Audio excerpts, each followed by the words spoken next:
नारायण राणे यांना एक मोठा धक्का बसलेला आहे। या घडीची सगळ्यात मोठी बातमी, जनआशीर्वाद यात्रेनंतर कोकणात नारायण राणेंना शिवसेनेने धक्का दिला। देवगडच्या 2 नगरसेवकांना शिवसेनेत प्रवेश घेतलेला आहे। वर्षा निवासस्थानी मुख्यमंत्री उद्धव ठाकरे यांच्या उपस्थितीत नगरसेवकांनी शिवसेनेत प्रवेश केलाय। नगरसेविका हर्षदा ठाकूर आणि नगरसेवक विकास कोयंडे यांनी शिवसेनेत प्रवेश केलाय।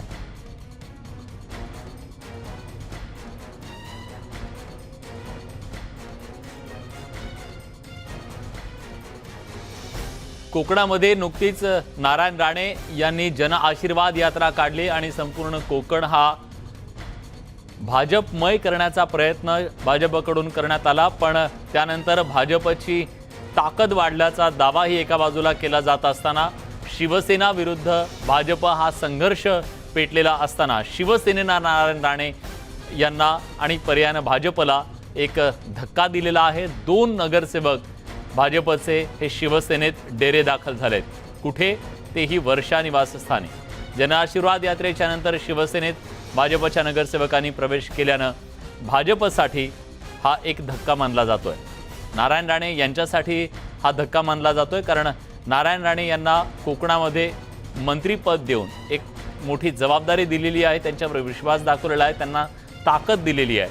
अशा वेळी भाजपला बसलेला हा धक्का निश्चितपणे नारायण राणे यांच्यासाठी सुद्धा काहीसा चिंतेची बाब ठरू शकते। त्याचं कारण म्हणजे शिवसेना विरुद्ध भाजप, शिवसेना विरुद्ध नारायण राणे हा संघर्ष गेल्या काही दिवसात अत्यंत टोकाला पोहोचलेला असताना आता शिवसेनेनं 2 नगरसेवक भाजपचे घेऊन जात देवगडमध्ये त्यांना धक्का दिलेला आहे।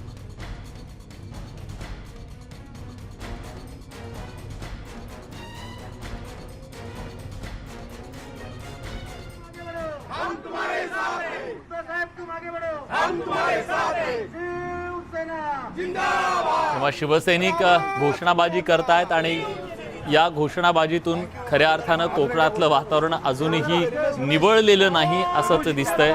हा संघर्ष या पुढच्या काळात सुद्धा आपल्याला दिसू शकतो। आज भाजपमधून 2 नगरसेवक शिवसेनेत डेरे दाखल झाले आणि त्यांनी घोषणाबाजी सुद्धा केलेली आहे। एकमेकांना शह देण्याची एकही संधी सोडली जात नाहीये। नारायण राणे भाजपमध्ये आले, त्यांना खासदारकी मिळाली आणि त्यानंतर हे सगळं राजकारण जे आहे ते अधिकाधिक पेटताना दिसतंय।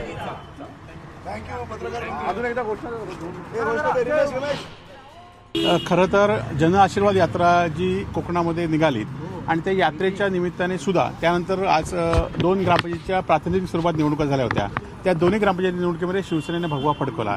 त्याचबरोबर आज आमच्याकडे देवगड नगरपालिकेच्या भाजपच्या नगरसेविका दोन्ही या ठिकाणी हर्षा ठाकूर आणि विकास कोयंडे म्हणून हे 2 नगरसेवक सुद्धा ताबडतोब शिवसेनेत आलेले आहेत। त्यामुळे राणेंच्या यात्रेचा किंवा आपल्याला सगळीकडे जो समज होता की राणेंमुळे कोकणामध्ये राणेंना ताकद दिल्यामुळे शिवसेना कुठे कमी होईल, तर या विरोधात खरं तर हर्षा ठाकूर हे गेले अनेक वर्ष भाजपचं 20-25 वर्ष काम पाहत आहेत आणि असे लोक सुद्धा आज शिवसेनेकडे काय येतात याचं आत्मपरीक्षण भाजपच्या जे निष्ठावंत भाजपचे आहेत त्यांनी करावं असं मी आजच्या या निमित्ताने आपल्याला सांगतो। याबद्दल अधिक माहिती देण्यासाठी उदय जाधव आपले प्रतिनिधी आता आपल्यासोबत आहेत। उदय, हा राजकीय संघर्ष आत्ताही सुरूच असल्याचं दिसतंय आणि यात भाजपला जनआशीर्वाद यात्रेच्या नंतरचा हा किती मोठा धक्का मानायचा?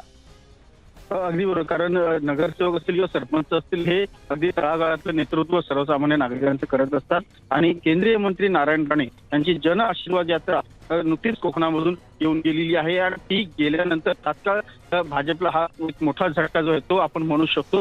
कारण आता देवगडमधून हे नगरसेवक जे आहेत ते शिवसेनेत पक्ष प्रवेश केले, त्याच्यानंतर इतर तालुक्यातले देखील नगर परिषदेतले आणि नगरपालिकेतले नगरसेवक देखील शिवसेनेत पक्ष प्रवेश करणार असल्याची माहिती जी आहे आमदारांनी दिलेली आहे। स्थानिक आमदार जे आहेत वैभव नाईक कुडाळचे यांनी इथे या संदर्भात पुढाकार घेतला होता या नगरसेवकांना मुख्यमंत्र्यांपर्यंत आणून त्यांचा शिवसेनेमध्ये पक्ष प्रवेश करण्यासाठी। आणखी आम्ही या संदर्भात खूप मोठा गौप्यस्फोट देखील करणार आहोत असे देखील त्यांनी माहिती दिलेली आहे। कोकणात जो काय संघर्ष पेटलेला आहे तो अजून पुढे पेटत राहणार अशी एकंदरीत चिन्ह दिसत आहेत आणि एकूणच जे रस्सीखेचचं राजकारण आहे ते अधिक वेगाने पुढे जाताना दिसतं आपल्याला। धन्यवाद उदय, तुम्ही दिलेल्या सगळ्या सविस्तर माहितीबद्दल। जनआशीर्वाद यात्रेच्या नंतर शिवसेना आणि भाजप यांच्यातला हा संघर्ष आपल्याला पाहायला मिळतोय। आपल्याला मुख्यमंत्री आणि पक्षप्रमुखाला नितेश राणे यांनी हे ट्विट केलेलं आहे।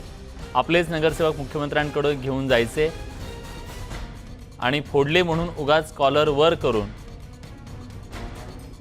आपल्याच मुख्यमंत्री आणि पक्षप्रमुखाला वेड बनवायचं, यालाच म्हणतात येड्यांची जत्रा, अशा शब्दात नितेश राणे यांनी टोला लगावलेला आहे।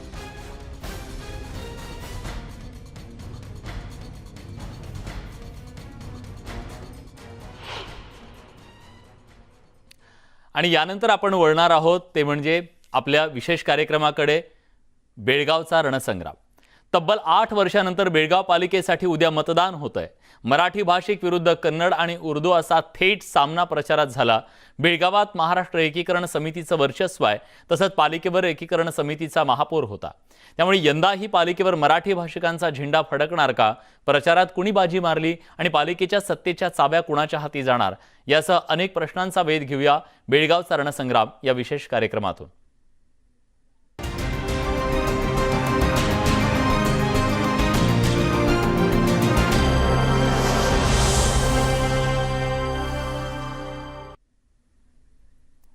बेळगाव महानगरपालिकेच्या निवडणुकीसाठी उद्या म्हणजे शुक्रवारी मतदान होणार आहे। मराठी भाषिकांसाठी ही निवडणूक अतिशय प्रतिष्ठेची आहे। महाराष्ट्र एकीकरण समितीच्या वतीनं अनेक उमेदवार निवडणुकीच्या रिंगणात उतरलेत। बेळगाव महानगरपालिकेतील 58 प्रभागांसाठी 375 उमेदवार निवडणुकीच्या रिंगणात आपलं नशीब आजमावणार आहेत। विशेष म्हणजे यंदाच्या निवडणुकीत राष्ट्रीय पक्षांचे उमेदवार उभे राहणार आहेत। भाजप आणि काँग्रेस या दोन्ही मोठ्या राष्ट्रीय पक्षांनी उमेदवार उभे केलेत। त्यांच्यासमोर महाराष्ट्र एकीकरण समितीच्या उमेदवारांचं मोठं आव्हान असणार आहे। त्यामुळे संपूर्ण कर्नाटक राज्याचं लक्ष बेळगावच्या महापालिका निवडणुकीवर असणार आहे। केवळ कर्नाटक राज्याचं नाही तर महाराष्ट्राचं सुद्धा लक्ष आहे, कारण आपल्याला माहिती आहे की तिथं मराठी भाषिकांचा मुद्दा हा कायम ऐरणीवर असतो। गेले 15 दिवस संपूर्ण शहरात प्रचाराचा धुरळा उडाला। उमेदवारांनी प्रचारात एकमेकांवर कुरघोडी करण्याचा प्रयत्न केला। काही ठिकाणी तर उमेदवारांमध्ये राडा सुद्धा झाला। कोरोना काळात प्रचार करताना नियमांचं पालन झालं नाही। दरम्यान मतदानाच्या पार्श्वभूमीवर बेळगाव शहराला सध्या पोलीस छावणीचं स्वरूप आलंय। मराठी भाषिक आणि महाराष्ट्र एकीकरण समितीसाठी ही निवडणूक अतिशय प्रतिष्ठेची ठरणार आहे।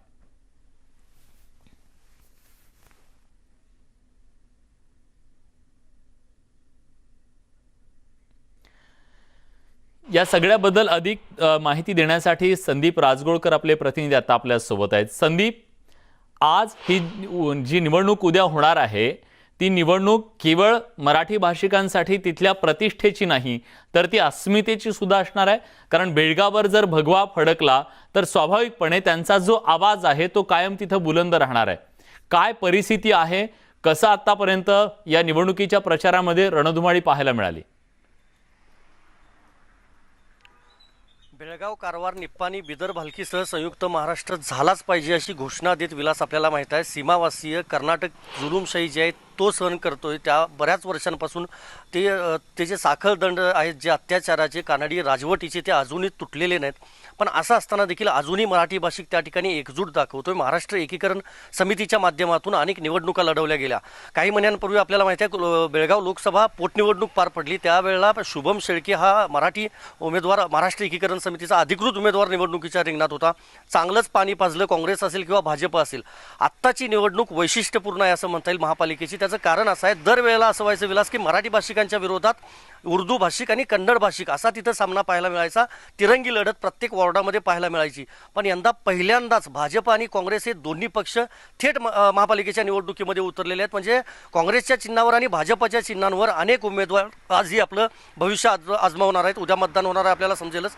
हे या निवडणुकीचं सगळ्यात मोठं वैशिष्ट्य म्हणावं लागेल। संपूर्ण कर्नाटक राज्याचं लक्ष आहे, कारण आपल्याला माहिती आहे उपराजधानीचा दर्जा दिलेला आहे। स्मार्ट सिटीमध्ये केंद्र सरकारच्या बेळगावचा समावेश आहे आणि 865 गावं महाराष्ट्रात येण्यासाठी धडपडत आहेत। मनगुत्तीमधलं शिवाजी महाराजांच्या पुतळ्याचं प्रकरण असेल किंवा सगळ्यात महत्त्वाचं बेळगाव महापालिकेसमोर जो अजूनही ध्वज लावलेला आहे, जो वादग्रस्त आहे. कन्नड रक्षण वेदिका संघटनेचा तो ध्वज हटवावा म्हणून गेल्या वर्षभरात जी काही आंदोलनं झाली, मग कोल्हापूरमधली शिवसेना देखील बेळगावमध्ये जायचा त्यांनी प्रयत्न केला. ही सगळी जर पार्श्वभूमी पाहिली तर एकंदरीतच मराठी अस्मितेचा मुद्दा त्या ठिकाणी आहे. महाराष्ट्र एकीकरण समितीचा होणार का हे बघावं लागणार आहे. एकूण 58 जागांसाठी उद्या सकाळी 7 वाजल्यापासून विलास मतदानाला सुरुवात होईल. कर्नाटक राज्यातून म्हणजे बेळगाव जिल्ह्याचे पोलीस अपुरे पडतात म्हणून इतर जिल्ह्यांमधून त्या ठिकाणी पोलीस बंदोबस्त मागवण्यात आलेला आहे. SRPFच्या अनेक तुकड्या बेळगाव शहरामध्ये तैनात करण्यात आणि अनेक नेत्यांची प्रतिष्ठा विलासपणाला लागली आहे. भाजपमध्ये मुख्यत्वे करून नवीन मुख्यमंत्री बसवराज बोम्माई आपल्याला माहित आहेत, येडियुरप्पा असतील माजी मुख्यमंत्री, त्यांची प्रतिष्ठा पणाला लागली. आणि काँग्रेसच्या वतीनं पाहिलं तर महाराष्ट्राचे प्रभारी HK पाटील असतील, मल्लिकार्जुन खरगे असतील, सिद्धरामय्या असतील, ह्या सगळ्या नेत्यांची प्रतिष्ठा जी आहे ती पणाला लागलेली आहे. पण दुसरीकडे मध्यवर्ती महाराष्ट्र एकीकरण समिती असेल किंवा महाराष्ट्र एकीकरण समितीची युवा समिती असेल, ह्यांनी एकत्र येऊन निवडणूक लढवलेली आहे. जवळपास 21 जागांवर आजच्या घडीला महाराष्ट्र एकीकरण समितीचे अधिकृत विलास उमेदवार जे आहेत ते देण्यात आलेले आहेत. त्यामुळं बहुभाषिक म्हणजे मराठी बहुल जो भाग आहे त्या भागामध्ये निश्चितच ते निवडून येतीलच. पण भाजप आणि काँग्रेसला नेमका कसा शह महाराष्ट्र एकीकरण समिती देते हे आपल्याला निकालानंतर म्हणजे 6 तारखेला समजू शकेल. निश्चितच तुम्ही सोबत राहाच. आपल्या सोबत आता महाराष्ट्र एकीकरण युवा समितीचे बेळगावमधले अध्यक्ष शुभम शेळके जोडले गेलेले आहेत. शुभम, स्वागत आहे तुमचं न्यूज 18 लोकमतमध्ये. आणि आपल्यासोबत भाजपचे प्रवक्ते गणेश खणकर बेळगावमधून जोडले गेलेले आहेत. गणेशजी, तुमचं सुद्धा स्वागत न्यूज 18 लोकमतच्या चर्चेत. सुरुवातीला मी शुभम यांच्याकडे जातोय. शुभम, ही लढाई किती मोठी आहे? जर तिथं भगवा फडकवायचा असेल महाराष्ट्र एकीकरण समितीला तर यावेळेसचं आव्हान तुम्ही कसं पाहताय? नाही, महाराष्ट्र एकीकरण समितीचं आतापर्यंत निर्विवाद वर्चस्व महापालिकेवर होतं. यंदा थोडी ही निवडणूक वेगळी आहे कारण पक्ष पहिल्यांदा चिन्हावर लढवत आहेत, पण आमच्यासाठी ही लढाई अस्तित्वाचीच आहे. कितीही झालं तरी आजपर्यंत आम्ही कुठल्याही प्रकारे महाराष्ट्र एकीकरण समितीनं पालिकेची सत्ता सोडलेली नाहीये. राष्ट्रीय पक्ष पूर्ण जोर लावत आहेत, पण महाराष्ट्र एकीकरण समितीचा महापौर त्या पालिकेत बसवण्यासाठी आम्ही पूर्ण तयारीनिशी लढत आहोत. बर, तुम्हाला आशा आहे की पुन्हा एकदा महाराष्ट्र एकीकरण समितीचा भगवा बेळगावच्या महानगरपालिकेवर फडकेल? नक्कीच. जे लोकसभा निवडणुकीत वातावरण होतं त्या जर मतांची आपण म्हणजे गणित घातलं तर 100% मराठी बहुभाषिक भागातून जिथं जिथं समितीने उमेदवार दिले तिथं सगळीकडे महाराष्ट्र एकीकरण समिती एक हाती निवडणूक जिंकेल आणि आमचा महापौर ज्या पालिकेवर बसेल यात आम्हाला अजिबात शंका वाटत नाही. ठीक आहे. मराठी भाषिकांची एकजूट किती शक्तीनिशी पुढे येते हे पाहणं महत्त्वाचं असेल. पण आता आपल्यासोबत भाजपचे प्रवक्ते गणेश खणकर आहेत. गणेशजी, भाजपनं पहिल्यांदाच म्हणजे काँग्रेस नाही पण भाजपनं पहिल्यांदाच महापालिका निवडणुकीमध्ये आपल्या चिन्हावर निवडणूक लढवण्याचा निर्णय घेतलेला आहे. तुम्हाला कसा प्रतिसाद मिळाला? कारण तुम्ही या आधीची लोकसभेची जी निवडणूक होती ती जिंकलेली होती. तुम्हाला काय विश्वास आहे आता?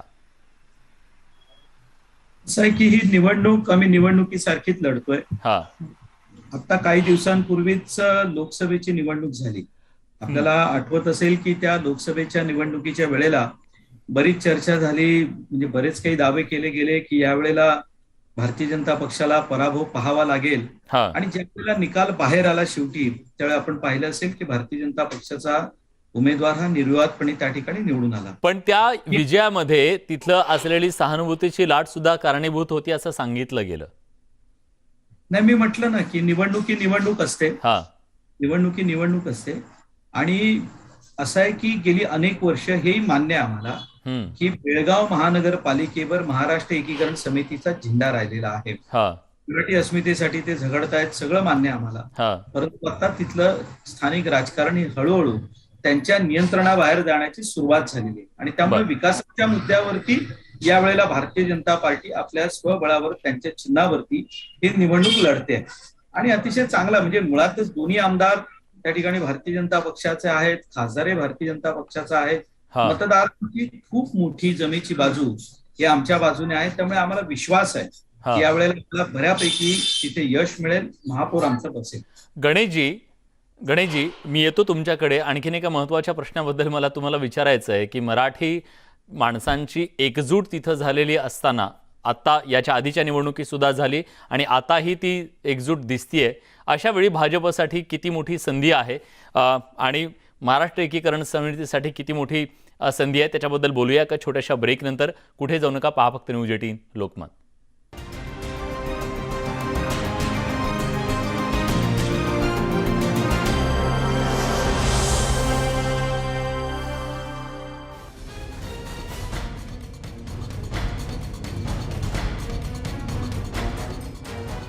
नदीजवळच्या परिसरात दुष्काळजन्य परिस्थितीमुळे आग लागल्याच्या घटना घडत आहेत. दक्षिण अमेरिकेच्या सर्वात मोठ्या पाणथळ आणि परिसंस्थेला याचा फटका बसतोय. एंत्रे रियोस सांटा फे परिसरातल्या आगीवर नियंत्रण मिळवण्याचा प्रयत्न अग्निशमन दलाचे जवान करतायत. ब्राझीलमधील प्रदीर्घ दुष्काळामुळे आर्द्र पराना नदी कोरडी पडली आहे आणि दशकातील सर्वात गंभीर परिस्थिती असल्याचं तज्ज्ञांनी सांगितलंय. आतापर्यंत 8,600 हेक्टर जमीन नष्ट झाली आहे. इडा चक्रीवादळानंतरच्या परिस्थितीमुळे आता ल्युसियानामधील नागरिक भडकलेत. घरात पिण्यासाठी आणि वापरासाठी नळाला पाणी येत नाही. गेले कित्येक दिवस वीज खंडित आहे. गॅस अत्यंत महागलाय. ही सगळी परिस्थिती कधी सुधारेल याबद्दल काहीच कळू शकत नाही असं त्यांचं म्हणणं आहे. लॅफोर्स पॅरिशमध्ये भीषण पूर परिस्थिती असल्याची ड्रोन दृश्य एपीच्या प्रतिनिधीनं प्रसिद्ध केली आहे. तर न्यू ऑर्लिन्समध्ये 60 ठिकाणी नागरिकांसाठी जेवणाची सोय करण्यात आली आहे आणि तिथे त्यांना एअर कंडिशनमध्ये बसता येणार आहे. लेक ताहोएच्या किनारपट्टीच्या भागातून लोकांना परिसर रिकाम करण्यासाठी सूचना देण्यात आल्या आहेत. इथल्या जंगलांमध्ये भीषण वणवा लागलाय. साऊथ लेक ताहोए आणि त्यापासून 24 किलोमीटरपर्यंत परिसर तातडीनं रिकामा करण्याच्या सूचना देण्यात आल्या आहेत. इथल्या डोंगराळ भागातून आग खालपर्यंत पसरली आहे. चीनच्या चेंको प्रांतात दरड कोसळल्यानं 3 घरांचं नुकसान झालं. इथे मुसळधार पाऊस सुरू आहे. सुदैवानं इथे जीवितहानी झालेली नाही. मात्र 140 ग्रामस्थांना सुरक्षितपणे बाहेर काढण्यात आलं. मुसळधार पावसानं इथल्या नद्यांना पूर आलाय. त्यामुळे पुराचं पाणी शहरांमध्ये शिरलंय. चॉंगकिंग महापालिका क्षेत्रातून 2,000पेक्षा जास्त लोकांना बाहेर सुरक्षित ठिकाणी स्थलांतरित हलवण्यात आलंय. रशियाच्या सायबेरियन रिपब्लिक ऑफ ब्युरेशियामध्ये पुरामुळे भीषण परिस्थिती निर्माण झाली. रशियाच्या सरकारी टीव्हीनं ही माहिती दिली.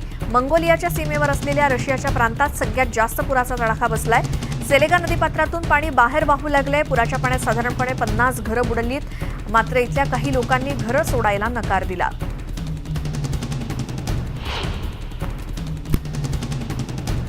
नेवाडा परिसरात कॅल्डर फायर वेगानं पसरल्यामुळे प्रसिद्ध पर्यटन स्थळ असलेला भाग सुद्धा निर्मनुष्य दिसतोय. इथले काही नागरिक जागा रिकामी करायला तयार नाहीत. इथले हॉटेल्स आगीच्या धुरामुळे बंद असल्याचे फलक लावण्यात आलेत. 14 ऑगस्टला आग लागल्यापासून कॅल्डर फायरमुळे जवळपास 300 चौरस मैल परिसर जळून खाक झाला.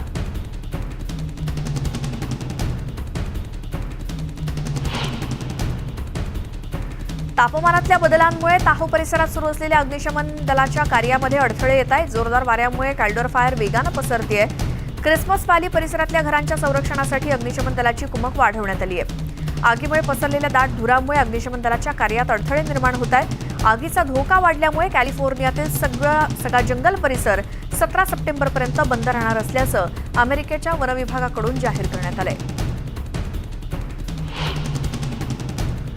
लेक ताहोए परिसरामध्ये कॅल्डर फायर पसरत चालल्यानं वाईट परिस्थिती तयार होणार असल्याचं नेवाडाच्या अधिकाऱ्यांनी सांगितलंय. कॅलिफोर्निया नेवाडाच्या सीमेवरील रहिवाशांना लवकरात लवकर परिसर रिकामा करण्याच्या सूचना देण्यात आल्या आहेत. गव्हर्नर स्टीव्ह सिस्लॉक यांनी राज्यात आणीबाणीची घोषणा केली आणि इथून 32 किलोमीटर अंतरावर असलेल्या परिसरात त्यांनी पत्रकार परिषद घेतली. तेव्हा त्यांच्या जॅकेटवर सुद्धा राख पडत असल्याचं त्यांनी निदर्शनास आणून दिलं. या वणव्यामुळे 600 इमारतींची राखरांगोळी झाली आहे.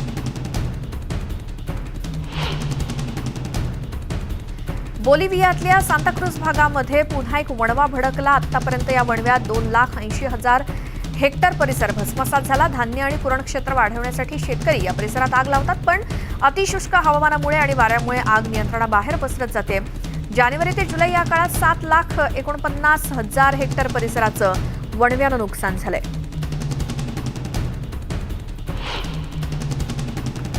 लंडनच्या टॉवर ब्रिज जवळ वातावरणातील बदलाबाबत निदर्शनं करण्यात आली. यावेळी काही निदर्शन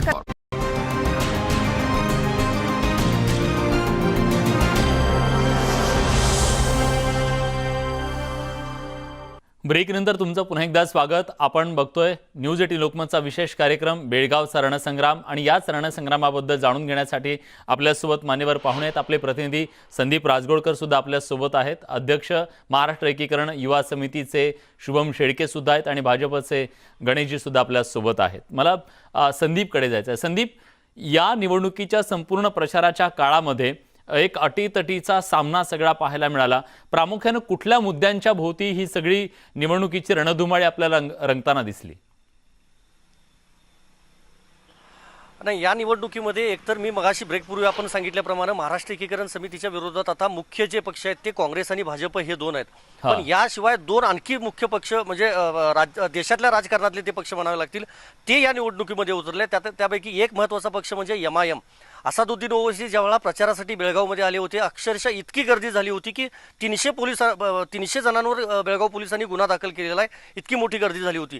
दुसरीकडे केजरीवाल यांचा आपनं जोरदार तयारी केली आहे, म्हणजे गोव्यात जशी आपची तयारी सुरू होती तशी बेळगावमध्ये चालू होती. पण काँग्रेस आणि काँग्रेस आणि भाजपची जितकी ताकद आहे तितकी आपची आणि MIMची दिसणार नाही. मात्र काही प्रमाणामध्ये त्याचा फटका राष्ट्रीय पक्षांना बसू शकतो. दुसरीकडे महत्त्वाचे मुद्दे हेच आहेत, काँग्रेस असेल भाजप असेल विलास यांच्याकडून अनेक आश्वासनं दिली गेली. मग वीज माफीचं असेल, पाणी पुरवठ्याचं असेल, म्हणजे तिथले स्थानिक रस्त्यांचे प्रश्न असतील किंवा इतर जे काय असतील त्यांची सगळी आश्वासनं दिली गेली. वॉर्ड रचना जी चुकीच्या पद्धतीनं केली गेली होती ती कशी बरोबर आहे हे देखील सांगण्याचा प्रयत्न केला गेला. पण महाराष्ट्र एकीकरण समितीचा एकच मुद्दा होता, तो म्हणजे मराठी अस्मितेचा, भगव्याच्या अस्मितेचा. महाराष्ट्र एकीकरण समितीचे उमेदवार ज्या वेळेला ज्या प्रभागांमध्ये फिरले त्यावेळेला त्यांच्याकडून आश्वासनं देण्यात आली नाहीत. मात्र मराठी अस्मिता जपण्यासाठी तुम्ही आम्हाला निवडून द्या असं म्हटलं. काही वेळापूर्वी भाजपचे जे आपले पाहुणे आहेत त्यांनी असं म्हटलं की ही दिशा बदलत चालली किंवा महाराष्ट्र एकीकरण समितीत आता बदल होत चाललाय. प्रत्येक घरामध्ये त्याच्याबद्दलच विचारायचं मला. शुभम शेळके आता आपल्या सोबत आहेत. शुभम, महाराष्ट्र एकीकरण समितीनं पूर्ण ताकद लावून एकजुटीनं ही लढाई लढण्याचा प्रयत्न निश्चितपणे केलेला आहे, पण असंही म्हटलं जातंय की महाराष्ट्र एकीकरण समितीमध्ये एक वाक्यता नाहीये, ती एकजूट नाहीये, ते कमकुवत होतीये आणि त्यामुळे ह्या राष्ट्रीय पक्षांना सुद्धा आता असं वाटायला लागलेलं आहे की इथं आपल्याला स्पेस आहे.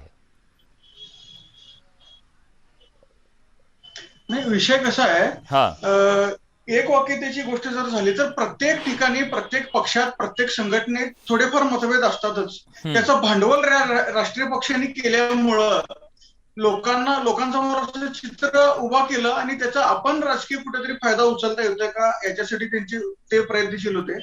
महाराष्ट्र बेळगावचा प्रश्न सुटावा आणि आम्ही महाराष्ट्रात सामील व्हावं यासाठी सगळेजण एकच आहेत आणि ज्या वेळेला लढाईची वेळ येते त्यावेळेला खांद्याला खांदे लावून आम्ही सगळे एकत्रित लढत राहतो. याची परिस्थिती गेल्या लोकसभा निवडणुकीत आलेली आहे. पण आता ही जी लढाई तुम्ही लढताय तेव्हा एकीकरण झालंय का महाराष्ट्र एकीकरण समितीचं? 100% महाराष्ट्र एकीकरण समिती ज्या वेळेला, मी मगाशी पण बोललो, ज्या वेळेला या प्रश्नासाठी लढायची वेळ येते आम्ही एकत्रितपणेच लढत असतो. बर, गणेशजी आता आपल्या सोबत आहेत. गणेशजी, तुमच्या समोर प्रामुख्यानं आव्हान कुणाचं आहे? काँग्रेसचं आहे, MIMचं आहे, महाराष्ट्र एकीकरण समितीचं आहे, कुणाचं आहे?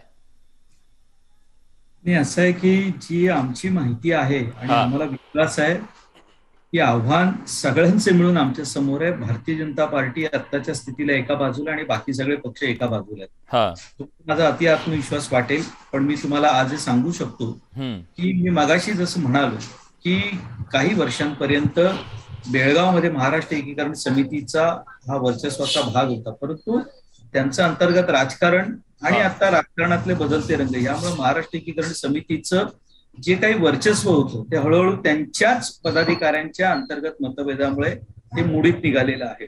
त्यामुळे जसं इतर भागांमध्ये देशाचा भारतीय जनता पक्ष आपल्या संघटनेचा विस्तार करतोय तो अगदी बेळगावमध्येही झालेला आहे. जर तो झाला नसता तर तुम्ही जसं मगाशी म्हणालात तो मी भाग लक्षात ठेवूनच सांगतो की सहानुभूतीचा फायदा हा त्या निवडणुकीचा एक भाग असू शकतो, पण शेवटी भारतीय जनता पक्षाची संघटनेची एक स्वतःची एक ताकद आहे जी आम्ही आता वाढवतोय आणि त्याच फळावरती आम्हाला पूर्ण विश्वास. मला गणेशजी तेच विचारायचं आहे, भाजपचं सगळ्यात मोठं सामर्थ्य काय आहे? बेळगाव महानगरपालिकेत सत्तेत येण्याचं स्वप्न तुम्ही बघताय, तुमचं सामर्थ्य काय? कुठला वोटर तुमच्या सोबत असेल जो तुम्हाला सत्तेत पोहोचवेल? यावेळेला सर्वच भाषिक आमच्या सोबत आहेत ना. मराठी भाषिक तुमच्या सोबत आहेत का? आता असं जर तसं नसतं तर शेवटी लोकसभेच्या निवडणुकीमध्ये हा निकाल कसा काय लागला असता बरं? मी मगाशी जाणीवपूर्वक म्हणालो ना की हे मान्य आहे की काही वर्षांपूर्वी बेळगावमध्ये महाराष्ट्र एकीकरण समितीचाच वर्चस्वाचा बोलबाला होता आणि तशी परिस्थिती सुद्धा होती, परंतु आज तशी परिस्थिती राहिलेली नाही. अस्मितेच्या मुद्द्याची धार कमी झाली असं तुम्हाला वाटतंय? नाही, असं आहे बघा की अस्मितेची धार शेवटी हा स्वाभिमानाचा विषय असतो. तुम्ही एकदा निवडणूक जिंकल्यानंतर, तुम्ही सत्तेवर आल्यानंतर जेव्हा 5 वर्ष जनता तुम्हाला संधी देते ना त्यावेळेला मग शेवटी तुम्हाला विकास करून दाखवायचा असतो आणि तुम्ही ज्या विषयासाठी आम्हाला निवडून दिलेला आहे त्या विषयाच्या बाबतीत आम्ही किती प्रामाणिक आहोत हे दाखवण्याचा प्रयत्न करायचा असतो. दुर्दैवानं महाराष्ट्र एकीकरण समितीचे उमेदवार निवडून तर आले, महापौरही त्यांचा बसला, पण ज्या पद्धतीने विकास होण्याची बेळगावमध्ये आवश्यकता होती ते काही दिसलेलं नाही. त्यामुळे मतदार हा यावेळेला विकासाच्या बाजूने उभा आहे आणि म्हणून आम्हाला विजयाची खात्री आहे. ठीक आहे, बघूया यावेळेस मतदार बेळगावच्या या रणसंग्रामामध्ये कुणाच्या पारड्यात आपलं मतदानाचं दान टाकतोय आणि कुणाला सत्तेत पोहोचवतोय. पण यावेळेसची निवडणूक ही अत्यंत वैशिष्ट्यपूर्ण ठरलेली आहे. राष्ट्रीय पक्षांची झालेली एंट्री, महाराष्ट्र एकीकरण समितीने लावलेली ताकद, या सगळ्यातून जनता कुणाच्या पारड्यात आपलं हे दान टाकते हे पाहावं लागेल. पण आजच्या चर्चेमध्ये आपण सगळेजण आलात त्याबद्दल आपल्या सगळ्यांचे मनापासून आभार. या विशेष कार्यक्रमात आपण इथेच थांबतोय. ताज्या घडामोडींसाठी बघत राहा न्यूज 18 लोकमत.